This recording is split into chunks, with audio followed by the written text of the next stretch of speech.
Part 2.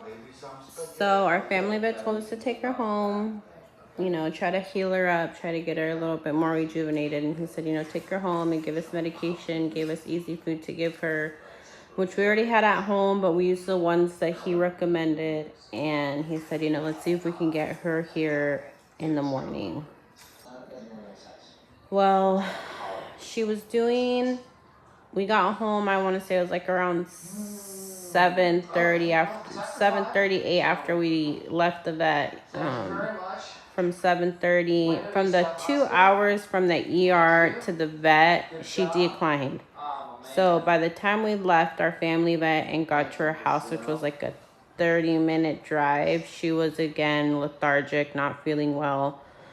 So around 8ish, we started like feeding her and doing all that stuff. We obviously did it, you know, once we got home to try to get her back to life. And she started doing really good. My husband was up with her, and then like around 3 in the morning, after feeding her and letting her sleep, feeding her and letting her sleep, she was walking around. She was like actually eating on her own out of her food bowl. You know, she went to the bathroom on her own. She didn't like to the kitchen. She walked to the kitchen. She didn't like go to the bathroom on herself or anything like that. She was like, our Lily was back. Like everything was pointing that everything was gonna be good. And then at like 5:30, she just started declining again.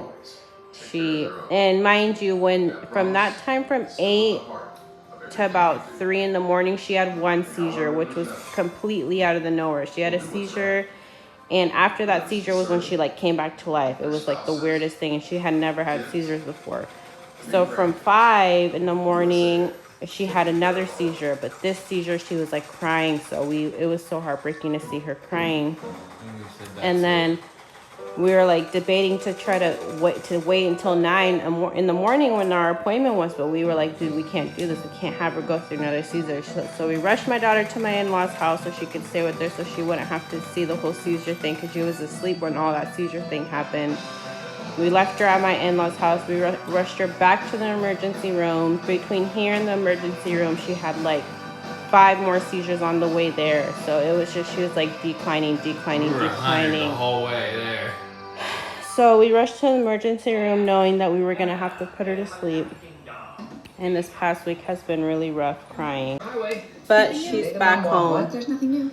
We had a friend of my husband's that works at the crematorium, and he did this out of the kindness out of his heart, and she'll always be home with us now.